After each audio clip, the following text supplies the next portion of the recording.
श्रीगणेशाय नमः। नारद उवाच प्रणम्य शिरसा देवं गौरीपुत्रं विनायकं भक्तावासं स्मरेन्नित्य आयुः कामार्थसाधये।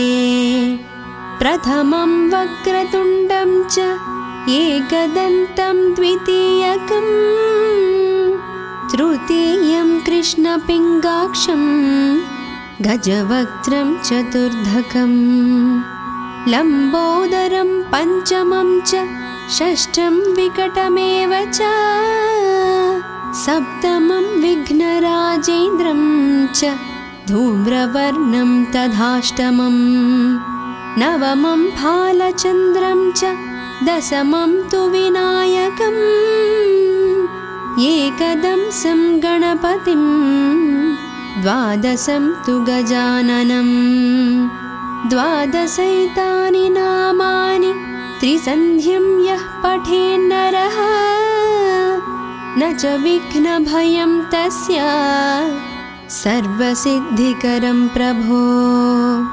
विद्यार्थी लभते विद्यां धानार्थी लभते धनं पुत्रार्थी लभते पुत्रार्मोक्षार्थी लभते गतिं। जपेद् गणपतिस्तोत्रं षड्भिर्मासैः फलं लभेत् संवत्सरेण सिद्धिं च लभते नात्र संशयः।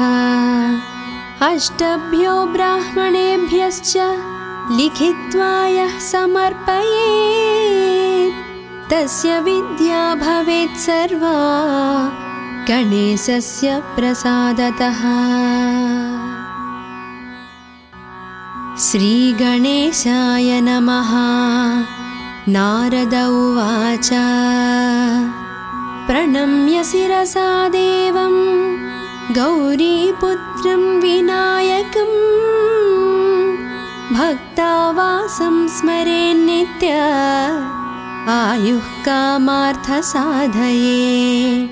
प्रथमं वक्रतुण्डं च एकदन्तं द्वितीयकं तृतीयं कृष्णपिङ्गाक्षं गजवक्त्रं चतुर्धकं लम्बोदरं पञ्चमं च षष्ठं विकटमेव च सप्तमं विघ्नराजेन्द्रं च धूम्रवर्णं तथाष्टमं नवमं फालचन्द्रं च दशमं तु विनायकम् एकदंसं गणपतिं द्वादशं तु गजाननं द्वादशैतानि नामानि त्रिसन्ध्यं यः पठेन्नरः न च विघ्नभयं तस्य सर्वसिद्धिकरं प्रभो। विद्यार्थी लभते विद्यां धानार्थी लभते धनं पुत्रार्थी लभते पुत्रार्मोक्षार्थी लभते गतिं। जपेद् गणपतिस्तोत्रं षड्भिर्मासैः फलं लभेत् संवत्सरेण सिद्धिं च लभते नात्र संशयः। अष्टभ्यो ब्राह्मणेभ्यश्च लिखित्वा यः समर्पयेत् तस्य विद्या भवेत् सर्वा गणेशस्य प्रसादतः। श्रीगणेशाय नमः। नारद उवाच प्रणम्य शिरसा देवं गौरीपुत्रं विनायकं भक्तावासं स्मरेन्नित्य आयुः कामार्थसाधये। प्रथमं वक्रतुण्डं च एकदन्तं द्वितीयकं तृतीयं कृष्णपिङ्गाक्षं गजवक्त्रं चतुर्धकं लम्बोदरं पञ्चमं च च षष्ठं विकटमेव च सप्तमं विघ्नराजेन्द्रं च धूम्रवर्णं तथाष्टमम् नवमं फालचन्द्रं च दशमं तु विनायकम् एकदंसं गणपतिं द्वादशं तु गजाननम् द्वादशैतानि नामानि त्रिसन्ध्यं यः पठेन्नरः न च विघ्नभयं तस्य सर्वसिद्धिकरं प्रभो विद्यार्थी लभते विद्यां धानार्थी लभते धनं पुत्रार्थी लभते पुत्रार्मोक्षार्थी लभते गतिम् जपेत् गणपतिस्तोत्रं षड्भिर्मासैः फलं लभेत् संवत्सरेण सिद्धिं च लभते नात्र संशयः अष्टभ्यो ब्राह्मणेभ्यश्च लिखित्वा यः समर्पयेत् तस्य विद्या भवेत् सर्वा गणेशस्य प्रसादतः। श्रीगणेशाय नमः। नारद उवाच प्रणम्य शिरसा देवं गौरीपुत्रं विनायकं भक्तावासं स्मरेन्नित्य आयुः कामार्थसाधये प्रथमं वक्रतुण्डं च एकदन्तं द्वितीयकं तृतीयं कृष्णपिङ्गाक्षं गजवक्त्रं चतुर्धकं लम्बोदरं पञ्चमं च षष्ठं विकटमेव च सप्तमं विघ्नराजेन्द्रं च धूम्रवर्णं तथाष्टमं नवमं फालचन्द्रं च दशमं तु विनायकम् एकदंसं गणपतिं द्वादशं तु गजाननम् द्वादशैतानि नामानि त्रिसन्ध्यं यः पठेन्नरः न च विघ्नभयं तस्य सर्वसिद्धिकरं प्रभो विद्यार्थी लभते विद्यां धानार्थी लभते धनं पुत्रार्थी लभते पुत्रार्मोक्षार्थी लभते गतिम् जपेत् गणपतिस्तोत्रं षड्भिर्मासैः फलं लभेत् संवत्सरेण सिद्धिं च लभते नात्र संशयः अष्टभ्यो ब्राह्मणेभ्यश्च लिखित्वा यः समर्पयेत् तस्य विद्या भवेत् सर्वा गणेशस्य प्रसादतः। श्रीगणेशाय नमः। नारद उवाच प्रणम्य शिरसा देवं गौरीपुत्रं विनायकं भक्तावासं स्मरेन्नित्य आयुः कामार्थसाधये प्रथमं वक्रतुण्डं च एकदन्तं द्वितीयकं तृतीयं कृष्णपिङ्गाक्षं गजवक्त्रं चतुर्धकं लम्बोदरं पञ्चमं च षष्ठं विकटमेव च सप्तमं विघ्नराजेन्द्रं च धूम्रवर्णं तथाष्टमं नवमं फालचन्द्रं च दशमं तु विनायकम् एकदंसं गणपतिं द्वादशं तु गजाननम् द्वादशैतानि नामानि त्रिसन्ध्यं यः पठेन्नरः न च विघ्नभयं तस्य सर्वसिद्धिकरं प्रभो विद्यार्थी लभते विद्यां दानार्थी लभते धनं पुत्रार्थी लभते पुत्रार्मोक्षार्थी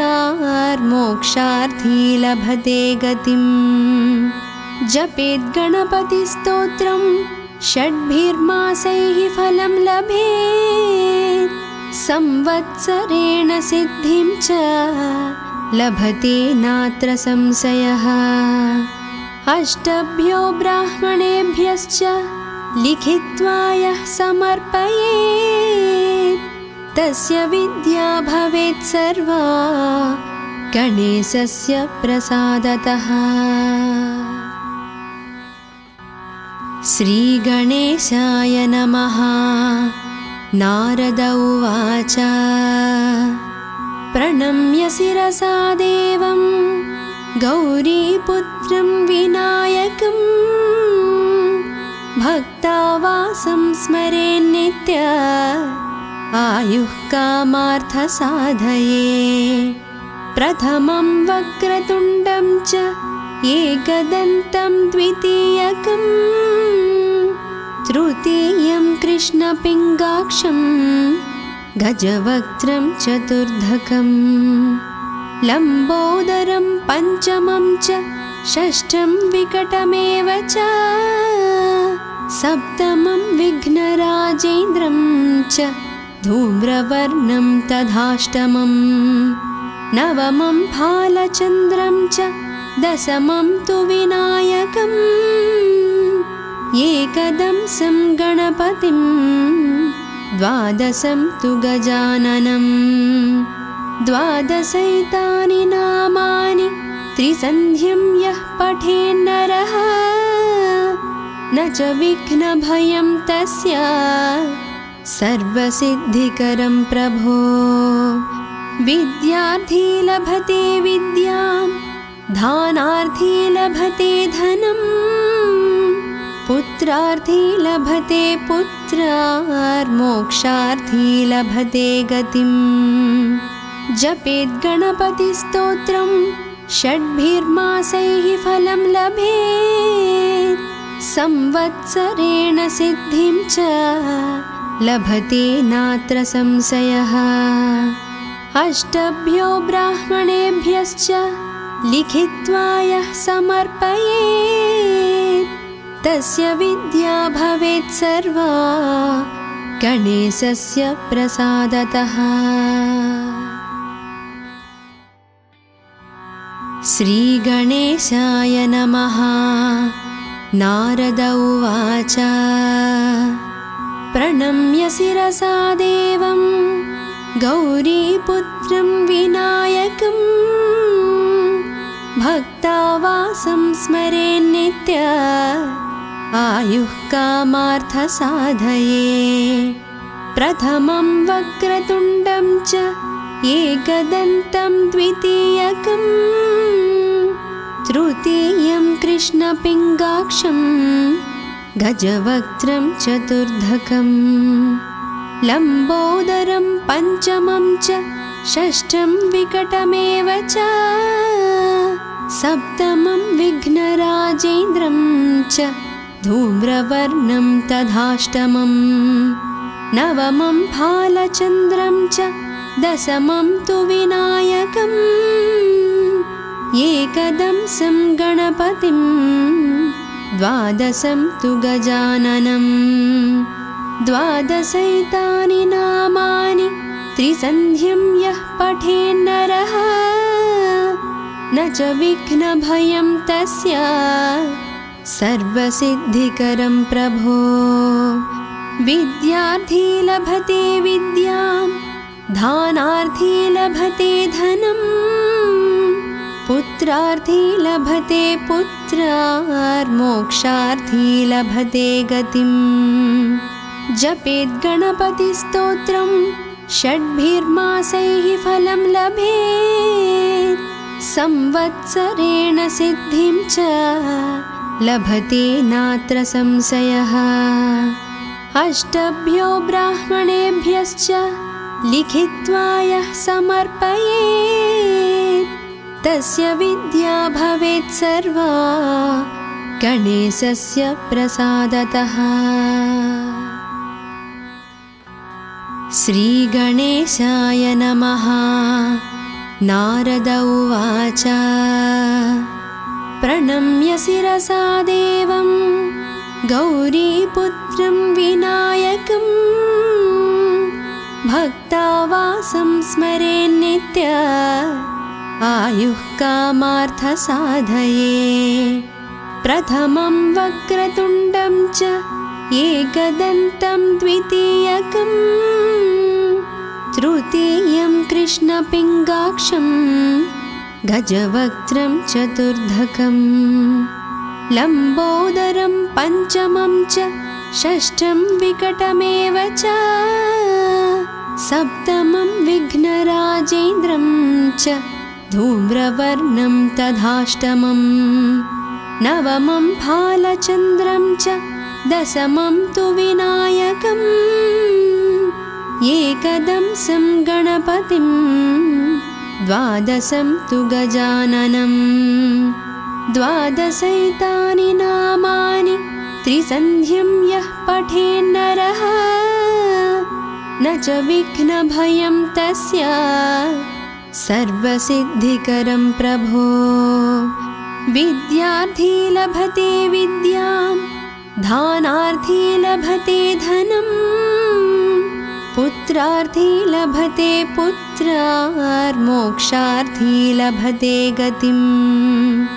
जपेत् गणपतिस्तोत्रं षड्भिर्मासैः फलं लभेत् संवत्सरेण सिद्धिं च लभते नात्र संशयः। अष्टभ्यो ब्राह्मणेभ्यश्च लिखित्वा यः समर्पयेत् तस्य विद्या भवेत् सर्वा गणेशस्य प्रसादतः। श्रीगणेशाय नमः। नारद उवाच प्रणम्य शिरसा देवं गौरीपुत्रं विनायकं भक्तावासं स्मरेन्नित्य आयुः कामार्थसाधये। प्रथमं वक्रतुण्डं च एकदन्तं द्वितीयकं तृतीयं कृष्णपिङ्गाक्षं गजवक्त्रं चतुर्धकं लम्बोदरं पञ्चमं च षष्ठं विकटमेव च सप्तमं विघ्नराजेन्द्रं च धूम्रवर्णं तथाष्टमं नवमं भालचन्द्रं च दशमं तु विनायकम् एकदंसं गणपतिं द्वादशं तु गजाननं द्वादशैतानि नामानि त्रिसन्ध्यं यः पठेन्नरः न च विघ्नभयं तस्य सर्वसिद्धिकरं प्रभो। विद्यार्थी लभते विद्यां दानार्थी लभते धनं पुत्रार्थी लभते पुत्रार्मोक्षार्थी लभते गतिं। जपेत् गणपतिस्तोत्रं षड्भिर्मासैः फलं लभेत् संवत्सरेण सिद्धिं च लभते नात्र संशयः। अष्टभ्यो ब्राह्मणेभ्यश्च लिखित्वा यः समर्पयेत् तस्य विद्या भवेत् सर्वा गणेशस्य प्रसादतः। श्रीगणेशाय नमः। नारद उवाच प्रणम्य शिरसा देवं गौरीपुत्रं विनायकं भक्तावासं स्मरेन्नित्य आयुः कामार्थसाधये।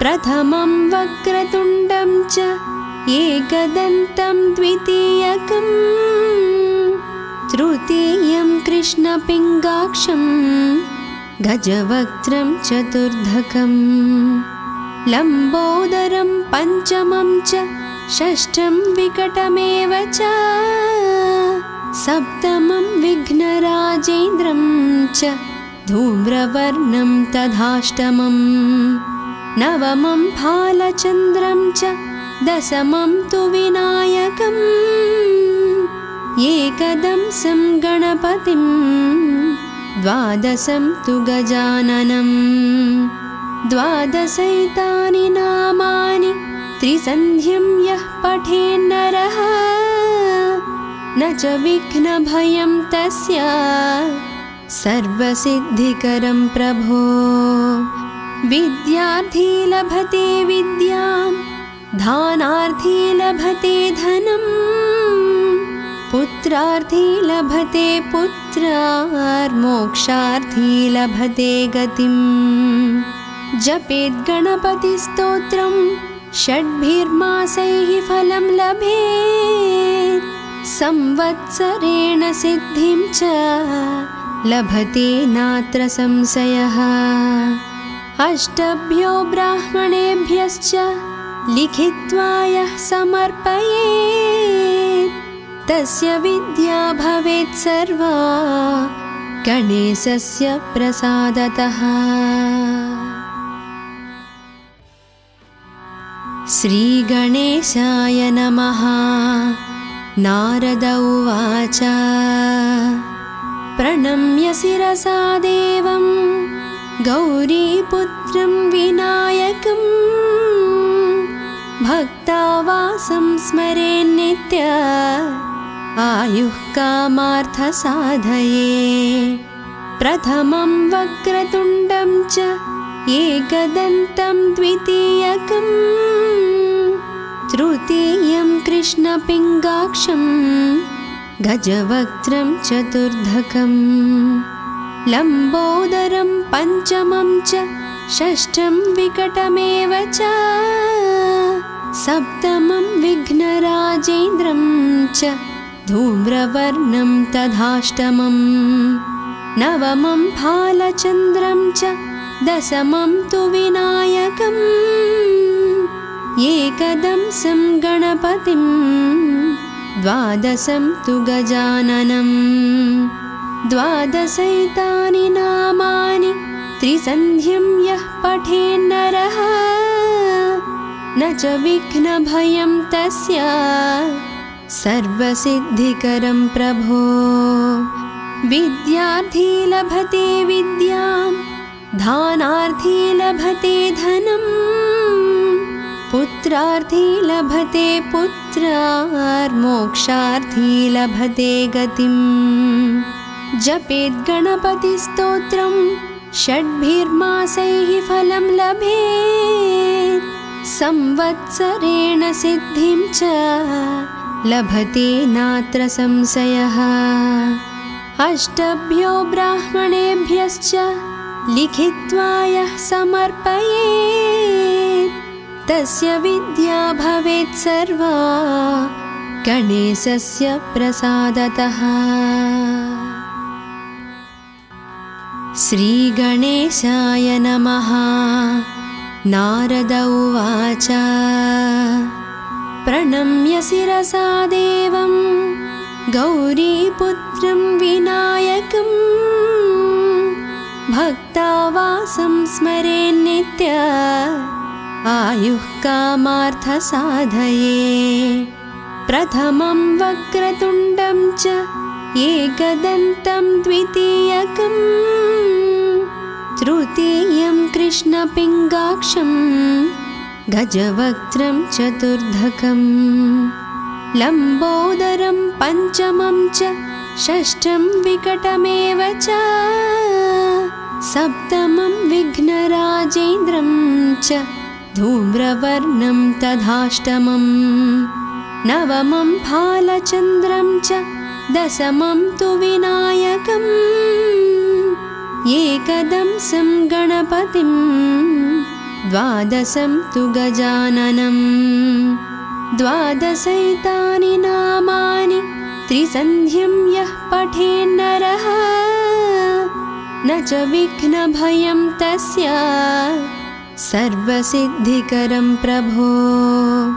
विद्यार्थी लभते विद्यां, दानार्थी लभते धनं, पुत्रार्थी लभते पुत्रार्मोक्षार्थी लभते गतिम्। जपेत् गणपतिस्तोत्रं षड्भिर्मासैः फलं लभेत्, संवत्सरेण सिद्धिं च लभते नात्र संशयः। अष्टभ्यो ब्राह्मणेभ्यश्च लिखित्वा यः समर्पयेत्,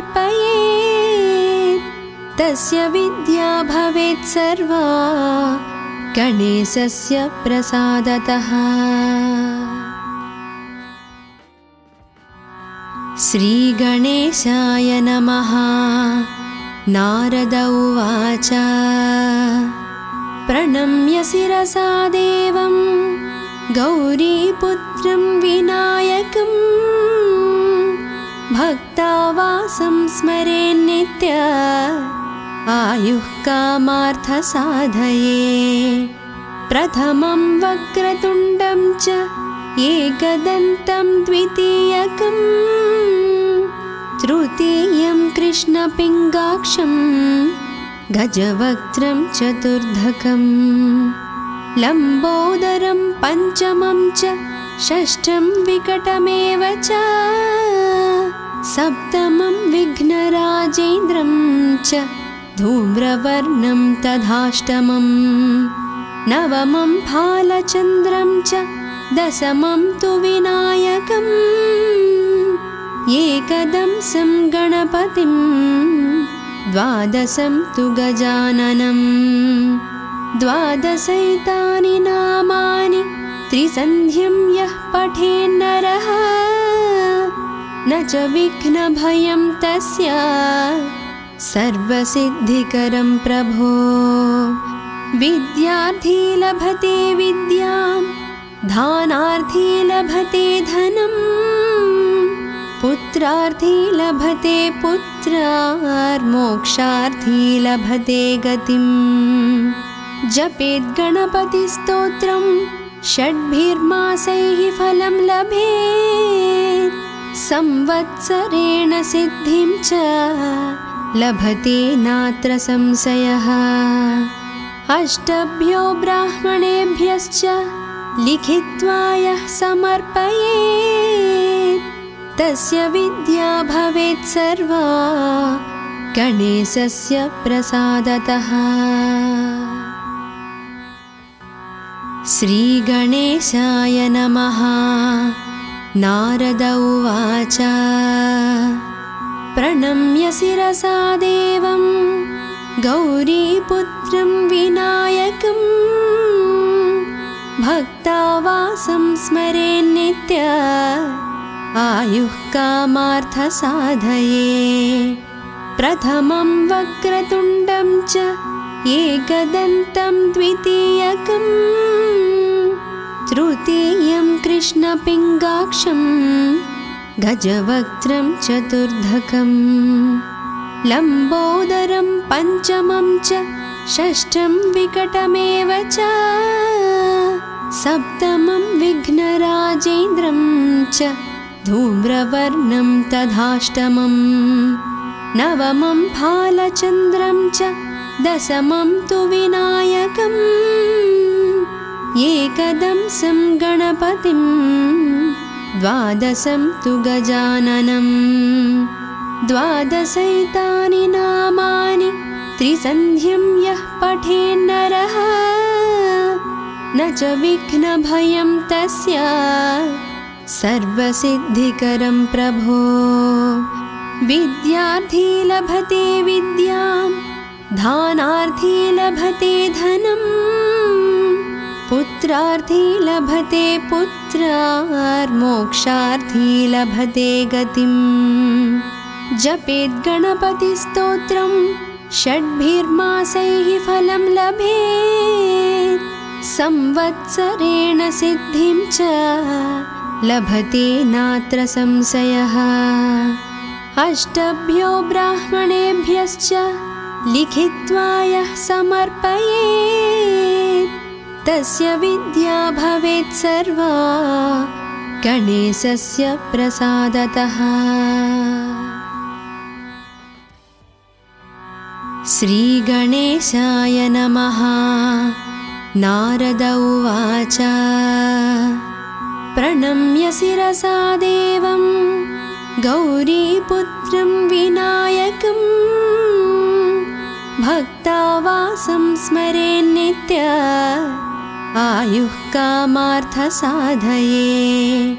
प्रथमं वक्रतुण्डं च एकदन्तं द्वितीयकं तृतीयं कृष्णपिङ्गाक्षं गजवक्त्रं चतुर्धकं लम्बोदरं पञ्चमं च षष्ठं विकटमेव च सप्तमं विघ्नराजेन्द्रं च धूम्रवर्णं तथाष्टमं नवमं फालचन्द्रं च दशमं तु विनायकम् एकदंसं गणपतिं द्वादशं तु गजाननं द्वादशैतानि नामानि त्रिसन्ध्यं यः पठेन्नरः न च विघ्नभयं तस्य सर्वसिद्धिकरं प्रभो।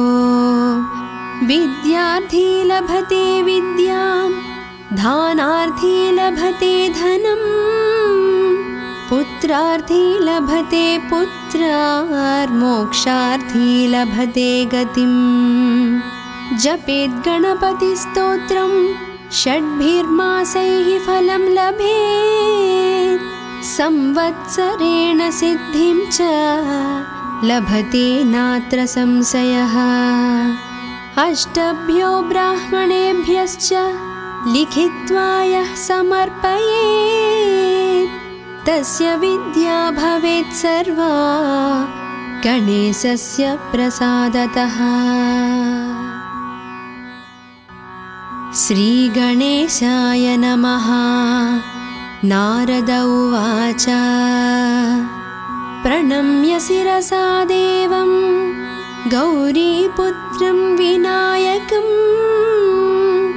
भक्तावासं स्मरेन्नित्य आयुः कामार्थसाधये। प्रथमं वक्रतुण्डं च एकदन्तं द्वितीयकं तृतीयं कृष्णपिङ्गाक्षं गजवक्त्रं चतुर्धकं लम्बोदरं पञ्चमं च षष्ठं विकटमेव च सप्तमं विघ्नराजेन्द्रं च धूम्रवर्णं तथाष्टमं नवमं फालचन्द्रं च दशमं तु विनायकम् एकदंसं गणपतिं द्वादशं तु गजाननं द्वादशैतानि नामानि त्रिसन्ध्यं यः पठेन्नरः न च विघ्नभयं तस्य सर्वसिद्धिकरं प्रभो। विद्यार्थी लभते विद्यां दानार्थी लभते धनं पुत्रार्थी लभते पुत्रार्मोक्षार्थी लभते गतिं। जपेत् गणपतिस्तोत्रं षड्भिर्मासैः फलं लभेत् संवत्सरेण सिद्धिं च लभते नात्र संशयः। अष्टभ्यो ब्राह्मणेभ्यश्च लिखित्वा यः समर्पयेत् तस्य विद्या भवेत् सर्वा गणेशस्य प्रसादतः। श्रीगणेशाय नमः। नारद उवाच प्रणम्य शिरसा देवं गौरीपुत्रं विनायकं भक्तावासं स्मरेन्नित्य आयुः कामार्थसाधये। प्रथमं वक्रतुण्डं च एकदन्तं द्वितीयकं तृतीयं कृष्णपिङ्गाक्षं गजवक्त्रं चतुर्धकं लम्बोदरं पञ्चमं च षष्ठं विकटमेव च सप्तमं विघ्नराजेन्द्रं च धूम्रवर्णं तथाष्टमं नवमं फालचन्द्रं च दशमं तु विनायकम् एकदंसं गणपतिं द्वादशं तु गजाननं द्वादशैतानि नामानि त्रिसन्ध्यं यः पठेन्नरः न च विघ्नभयं तस्य सर्वसिद्धिकरं प्रभो विद्यार्थी लभते विद्यां धानार्थी लभते धनं पुत्रार्थी लभते पुत्रार्मोक्षार्थी लभते गतिं जपेत् गणपतिस्तोत्रं षड्भिर्मासैः फलं लभेत् संवत्सरेण सिद्धिं च लभते नात्र संशयः अष्टभ्यो ब्राह्मणेभ्यश्च लिखित्वा यः समर्पयेत् तस्य विद्या भवेत् सर्वा गणेशस्य प्रसादतः। श्रीगणेशाय नमः। नारद उवाच प्रणम्य शिरसा देवं गौरीपुत्रं विनायकं भक्तावासं स्मरेन्नित्य आयुः कामार्थसाधये प्रथमं वक्रतुण्डं च एकदन्तं द्वितीयकं तृतीयं कृष्णपिङ्गाक्षं गजवक्त्रं चतुर्धकं लम्बोदरं पञ्चमं च षष्ठं विकटमेव च सप्तमं विघ्नराजेन्द्रं च धूम्रवर्णं तथाष्टमं नवमं फालचन्द्रं च दशमं तु विनायकम् एकदंसं गणपतिं द्वादशं तु गजाननं द्वादशैतानि नामानि त्रिसन्ध्यं यः पठेन्नरः न च विघ्नभयं तस्य सर्वसिद्धिकरं प्रभो विद्यार्थी लभते विद्यां धानार्थी लभते धनं पुत्रार्थी लभते पुत्रार्मोक्षार्थी लभते गतिं जपेत् गणपतिस्तोत्रं षड्भिर्मासैः फलं लभेत् संवत्सरेण सिद्धिं च लभते नात्र संशयः अष्टभ्यो ब्राह्मणेभ्यश्च लिखित्वा यः समर्पयेत् तस्य विद्या भवेत् सर्वा गणेशस्य प्रसादतः।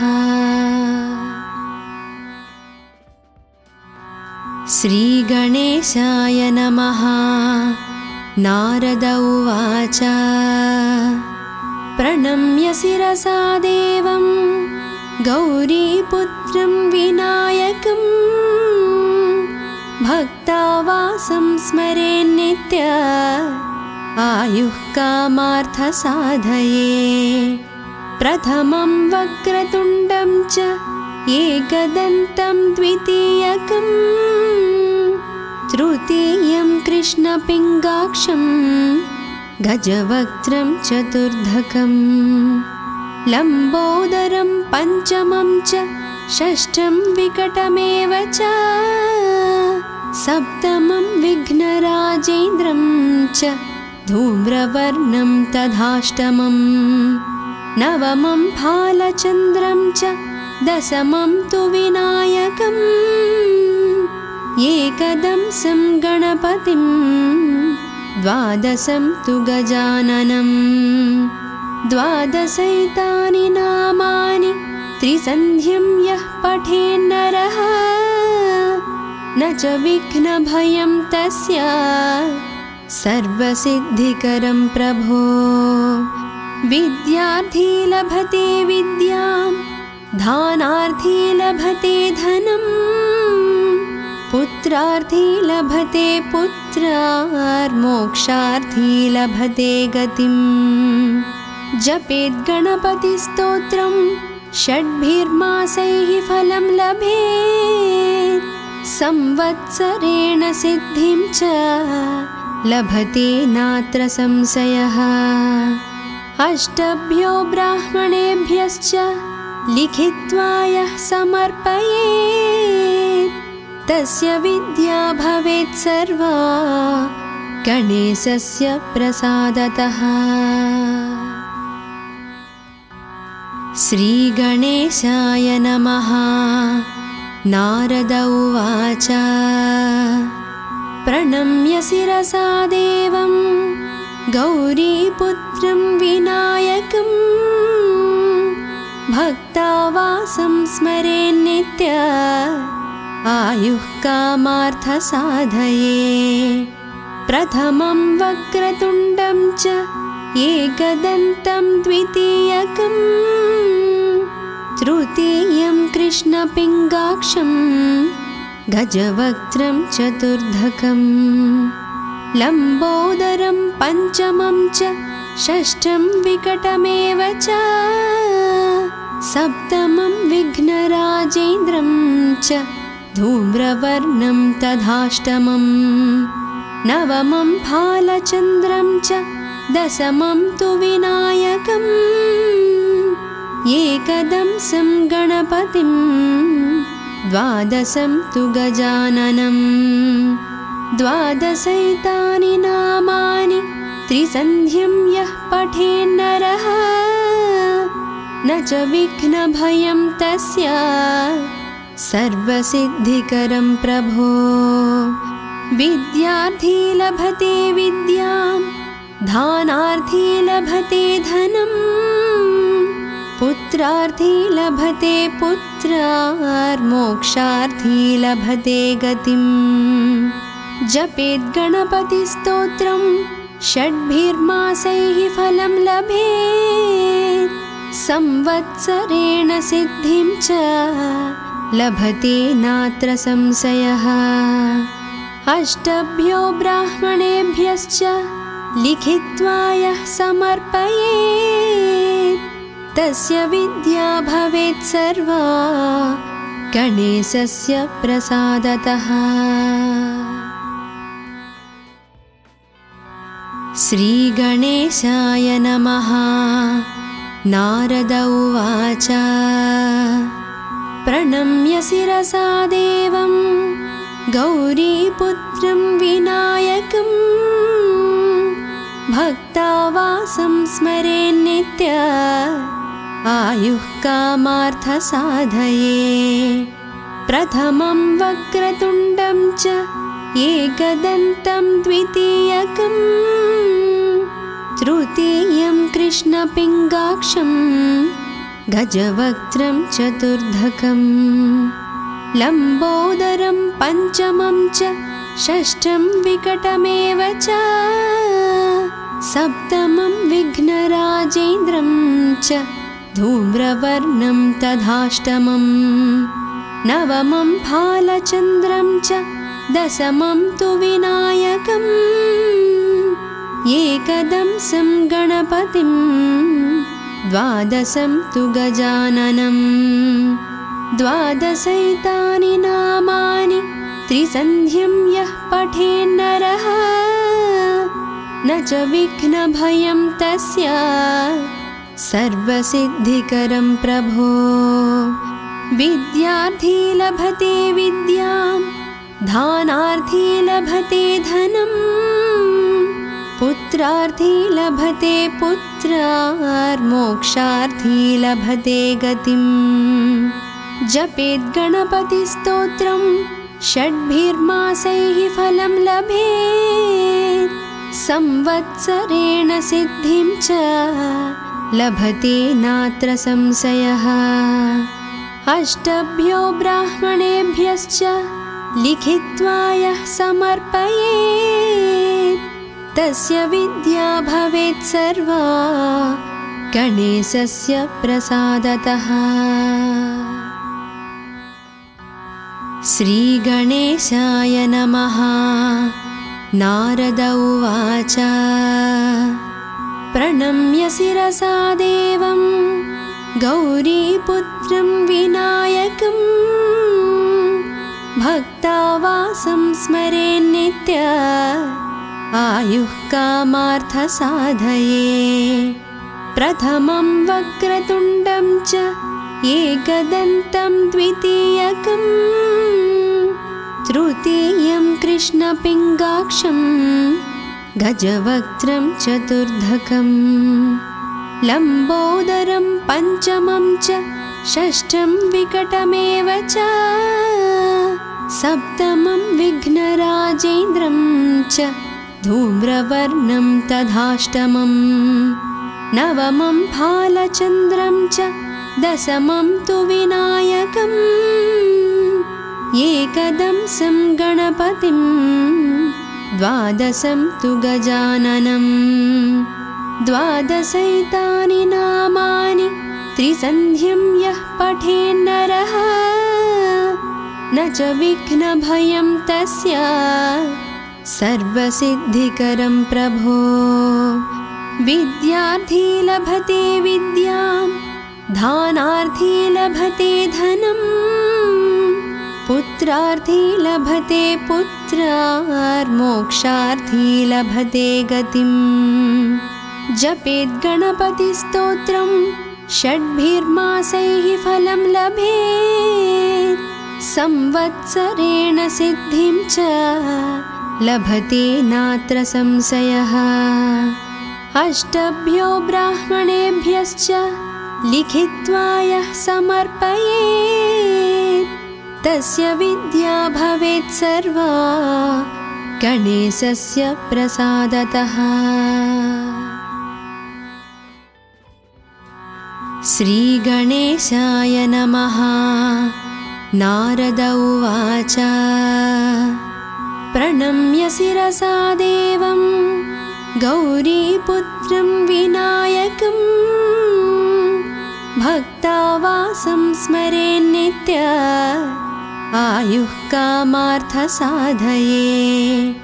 प्रथमं वक्रतुण्डं च एकदन्तं द्वितीयकं तृतीयं कृष्णपिङ्गाक्षं गजवक्त्रं चतुर्धकं लम्बोदरं पञ्चमं च षष्ठं विकटमेव च सप्तमं विघ्नराजेन्द्रं च धूम्रवर्णं तथाष्टमं नवमं भालचन्द्रं च दशमं तु विनायकम् एकदंसं गणपतिं द्वादशं तु गजाननं द्वादशैतानि नामानि त्रिसन्ध्यं यः पठेन्नरः न च विघ्नभयं तस्य सर्वसिद्धिकरं प्रभो।